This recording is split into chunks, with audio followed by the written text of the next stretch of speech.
জানা বেনজির তার পরিবার নিয়ে দেশ থেকে পালিয়ে গেছেন। যখন একটা নিউজ এসেছিল যে তার বিদেশ যাওয়ার ক্ষেত্রে নিষেধাজ্ঞা দেওয়ার আবেদন করা হবে আদালতের কাছে, তখন অনেকেই এই শঙ্কা প্রকাশ করেছেন। আমি আমার একটা ভিডিওতেও বলেছি, দুদক তাকে পালিয়ে যাওয়ার সুযোগ করে দিয়েছে একদম ক্লিয়ারলি, কারণ দুদক চিঠি দিতে দেরি করেছে এবং হাইকোর্ট বলেছে যে এই ইন্টারনেটের যুগে কাগজে চিঠি লিখে সেটা পাঠানো কেন। এক মাসে 100 কোটি টাকা তুলেছে এই বেনজির, এবং কথিত আছে যে এই টাকাগুলো তার তুলে নেওয়ার মধ্য দিয়ে সরকার তাকে এক ধরনের, এই যে একটু আগে আমি বললাম না, পুলিশের অতিরিক্ত ডিআইজি রফিকুল ইসলাম শিমুল বাড়ি গোপালগঞ্জ, পুলিশ বাহিনীতে যোগ দেন 2001 সালে। অভিযোগ থেকে আরও জানা যায়, নিম্নবিত্ত পরিবার থেকে আসা রফিক এখন শত শত কোটি টাকার মালিক। আসসালামু আলাইকুম দর্শক, গুরুত্বপূর্ণ একটি নিউজে আপনাদের সকলকে স্বাগতম। দর্শক, নানান জল্পনা কল্পনা শেষে তাহলে কি সত্যি সত্যি সাবেক পুলিশ প্রধান বেনজির আহমেদ এবং সাবেক সেনাপ্রধান জেনারেল আজিজ আহমেদের গ্রেপ্তার বা জেল হতে চলেছে? দর্শক, অবশেষে এই বিষয়টা নিয়ে মুখ খুলেছে দুদক। এমনকি দর্শক, এরই সাথে সাথে আমি ভিডিও শুরুতে আপনাদের আরও যেই ভিডিওগুলোর অংশবিশেষ দেখিয়েছি দর্শক, আপনারা সেগুলো বিস্তারিত একটু পরে জানবেন। তো দর্শক, আমি আর বেশি কথা বলবো না, আপনাদের সরাসরি সবগুলো ভিডিও দেখাবো। তবে তার আগে বলি, যারা এখনও চ্যানেলটি সাবস্ক্রাইব করেননি সকলে চ্যানেলটি সাবস্ক্রাইব করে পাশে থাকা বেল আইকনটি বাজিয়ে দিবেন। পুলিশের অতিরিক্ত ডিআইজি রফিকুল ইসলাম শিমুল বাড়ি গোপালগঞ্জ, পুলিশ বাহিনীতে যোগ দেন 2001 সালে। দুদকের আমলে নেওয়া এই অভিযোগে বলা হয়েছে, মৃত বাবাকে ভুয়া মুক্তিযোদ্ধা বানিয়ে কোটায় চাকরি পেয়েছিলেন তিনি। এই পুলিশ কর্মকর্তার বিরুদ্ধে স্থানীয়দের রয়েছে নানা অভিযোগ। অভিযোগ থেকে আরও জানা যায়, তার অত্যাচারে বাড়ি ছেড়েছেন কেউ কেউ, মামলার ভয়ে দেশ ছাড়াও হয়েছেন।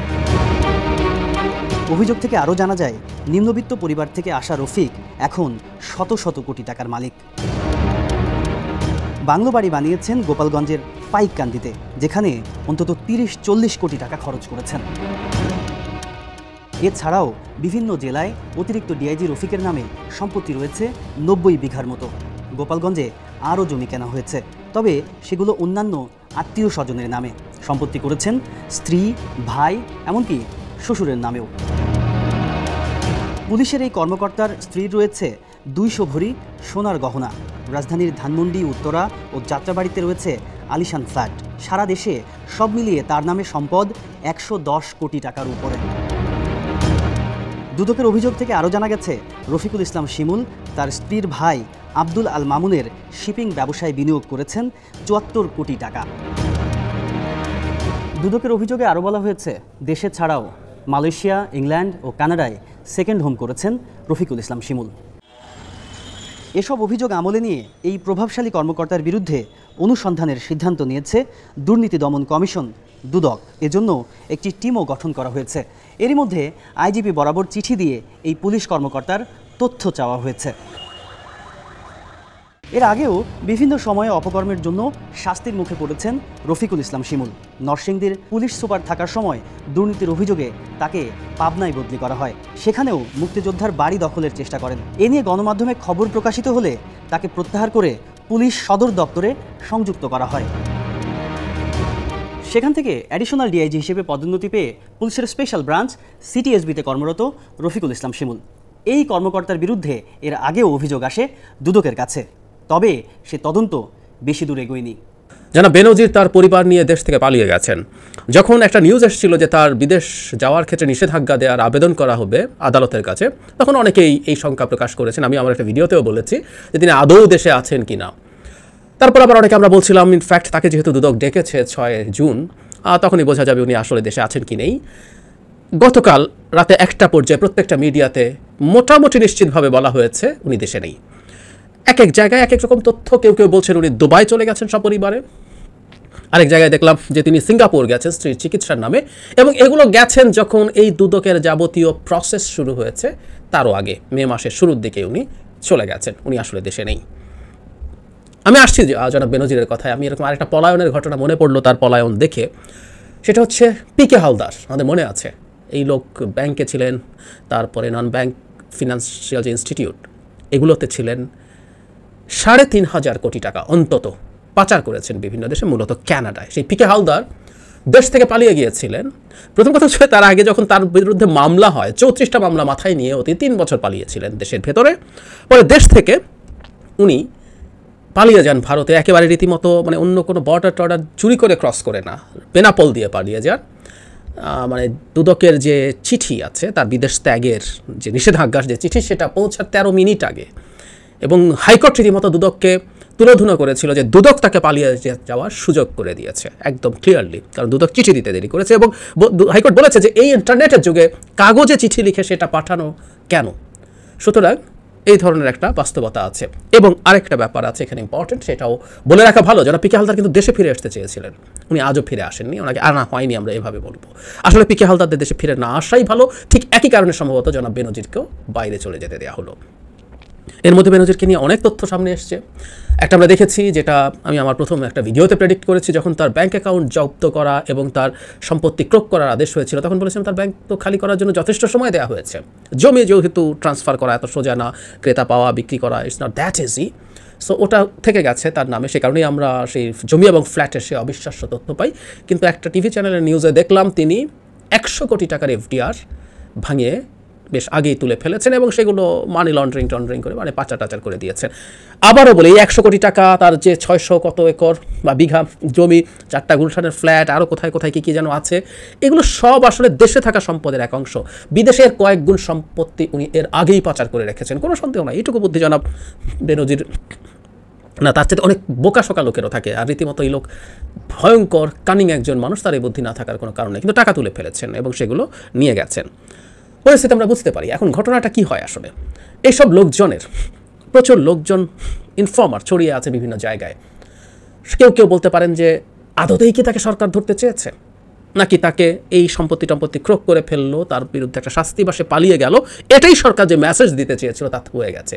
এই প্রশ্ন আসবে। কারণ হচ্ছে বেনজিরদের থাকা সম্ভবত খুব ভালো না। কেন ভালো না সেই জায়গায় আসি, কিন্তু তার আগে বলি, সেটা হচ্ছে ধরুন দুদক তার বিরুদ্ধে এটা করবে বা কী ব্যবস্থা হচ্ছে, সরকারের বিভিন্ন পর্যায়ে মানুষজন আছে যেখানে এই কথাবার্তা হচ্ছে যে না এখন ওর বিরুদ্ধে এটা করা হবে, কোর্টে যাবে, কোর্টে গিয়ে ক্রোক হবে ইত্যাদি ইত্যাদি, যাবতীয় যে প্রসেসটা আগাচ্ছে সেই তথ্য জনাব বেনজিরের পেয়ে যাওয়ার যথেষ্ট কারণ আছে। কারণ এই রকম একটা সাম্রাজ্য, ক্রিমিনাল এম্পায়ার, অপরাধের সাম্রাজ্য যিনি পরিচালনা করেছেন রাষ্ট্রীয় বাহিনীর উর্দি পরে, বিভিন্ন জায়গায় তার লোকজন আছে। আমরা এখন প্রচুর গল্প দেখছি, ব্যবসায়ীদের সাথে বিভিন্ন রকম ব্যবসা তিনি করেছেন, তার সাথে এটা প্রেডিক্টেবল, কিন্তু এখন আরও তথ্য আমাদের সামনে আসছে। ওটার বিভিন্ন ক্লাবের কালচার, সেখানে উনি কী করেছেন এগুলো আমাদের সামনে এসছে। সো বিভিন্ন জায়গায়, সরকারের বাইরে বিভিন্ন প্রভাবশালী জায়গায় তার লোকজন আছে, তার কাছে এই তথ্য লিকড হয়ে যেতেই পারে যে তার বিরুদ্ধে প্রসেস চলছে এবং তার সব কিছু ক্রোকড হয়ে যেতে পারে। এবং আমরা ধারণা করি ওনার বিরুদ্ধে যেসব অভিযোগ আছে 6 তারিখ উনি যখন জিজ্ঞাসাবাদে যাবেন ওই দিনই উনি গ্রেফতার হয়ে যেতে পারেন। এই ধরনের পরিস্থিতি হতে পারে, তার স্ত্রী কন্যারা হতে পারে, সব উনি জেনে গেছেন আগে, তাই উনি পালিয়ে গেছেন। আরেকটা অপশন হচ্ছে এটা, সরকারি আসলে যাবতীয় তথ্য দিয়ে তাকে পালিয়ে যেতে দিয়েছে। মানে ধরুন পিকে হালদারের কথা বলছি, পিকে হালদার বাংলাদেশে আসছেন না কেন? পিকে হালদার যদি বাংলাদেশে ফেরত আসতেন, জনাব বেনজিরকে পালিয়ে যেতে দেওয়া হয়েছে একই রকম কারণে। সেটা হচ্ছে এইরকম যে পিকে হালদার যদি দেশে আসতে পারেন, উনি ভারতে যাওয়ার পর অবশ্য গ্রেফতার হয়েছেন, কিন্তু দেশে যদি আসতে পারেন, দেশে আসলে এই মামলাগুলোর হিয়ারিং শুরু হবে, অন্তত কোর্টে তো যেতেই হবে এখানে পরবর্তী পর্যায়ে। এই ভদ্রলোক যখন দেখছেন যে বহু মানুষ আছে বিরাট সাধু সেজেছে, পিকে হালদারই একমাত্র অপরাধী অনেকের সামনে, পিকে হালদার আসলে তখন অনেক তথ্য ফাঁস করে দেবেন। খুব স্বাভাবিকভাবেই তার ক্ষুব্ধতা থাকবে, রাগ থাকবে, ন্যায্য কারণেই থাকবে। এই জন্য 3,500 কোটি টাকা পাচার করেছেন, দিনের পর দিন এই ব্যাংক এবং এই নন ব্যাংকিং ফিনান্সিয়াল ইনস্টিটিউটগুলো লুট করছিলেন। তখন কি অনেকেই এটা জানতো না, দেখে নাই? উনি 3,500 কোটি টাকা লুট করে পাচার করেছেন, আরও বহু টাকার বখরা কি বিভিন্ন দিকে যায় নাই? নিশ্চিতভাবেই গেছে। সুতরাং ওই মানুষজন আজকে বিরাট সাধু হয়ে থাকবে সমাজে, সেটা পিকে হালদারদের চাওয়ার কথা না। সুতরাং পিকে হালদার এই শুনানি সহ যাবতীয় জায়গায় এই কথাগুলো বলে ফেলার সম্ভাবনা থাকে এবং এতে বহু রাঘব বল পিকে হালদারের চেয়ে তার অনেক বড় বড় বিগ শটের নাম বেরিয়ে আসতে পারে। একই ঘটনা আসলে বেনজিরের ক্ষেত্রে হতে পারত। বেনজির যা করেছেন, যে দম্ভ দেখিয়েছেন, যে আস্ফালন দেখিয়েছেন, তার সাথে রাষ্ট্রের অনেক উঁচু পর্যায়ের মানুষজন সরাসরি কানেক্টেড। কি সার্ভ উনি করেছেন এবং যে টাকা উনি অর্জন করেছেন সেই টাকারও বখরা বহু জায়গায় গেছে, বহুভাবে গেছে। এগুলো যখন কোর্টে উঠবে, জনাব বেনজির যদি গ্রেফতার হতেন, সেই মামলা যদি যখন চলতে থাকতো, খুব সম্ভাবনা ছিল উনি এই কথাগুলো বলে ফেলতেন। জনাব বেনজিরকে তো আর নিয়ে গিয়ে ক্রস ফায়ারে খুন করে ফেলা যেত না, সুতরাং উনি এই কথাগুলো বলতেন। এবং আমি বহুদিন একটা কথা বলছি, এই করাপশন আসলে একটা ট্রেড অফ, একটা বিনিময়। আপনি কিভাবে একটা সরকারকে যাচ্ছে তাই করে এই রাষ্ট্রকে একটা মগের মুলুক বানিয়ে ক্ষমতায় রাখবেন, তার জন্য যাতা করবেন, সেই সিদ্ধান্ত যখন নিয়েছেন, তার ট্রেড অফ এটা। এই আলাপগুলো আসতে থাকতো, কারণ ওনার তো আজকে খারাপ লাগবেই। উনি আজকে খারাপ হয়ে গেছেন আর বাকি সবাই সাধু। ওনাকে চাকরি দিয়েছেন, কার চাকরি উনি করছেন, কার হয়ে এসব করছেন, বহু বহু নাম, বহু বহু ঘটনা এবং আরও স্পেসিফিক তথ্য সামনে আসা শুরু হতে পারত। সুতরাং বেনজিরকে পালিয়ে যেতে দেয়া সরকারের দিক থেকেও খুবই, মানে তার দিক থেকে যদি চিন্তা করেন, খুবই পজিটিভ। দর্শক, আমি আশা করছি আপনারা সকলেই অত্যন্ত মনোযোগ সহকারে সবগুলো ভিডিওই দেখেছেন। এমনকি দর্শক, যদি এই ভিডিওগুলো সম্পর্কে আপনাদের কোনো মতামত থেকে থাকে তাহলে তো অবশ্যই জানাবেন। দর্শক, সবশেষে জানাবেন আপনি ঠিক কোন জায়গা থেকে আজকের এই ভিডিওটি দেখেছেন। নিউজটি শেষ করছি এখানেই, ফিরছি পরবর্তী নিউজে নতুন কোনো টপিকে। আল্লাহ হাফেজ।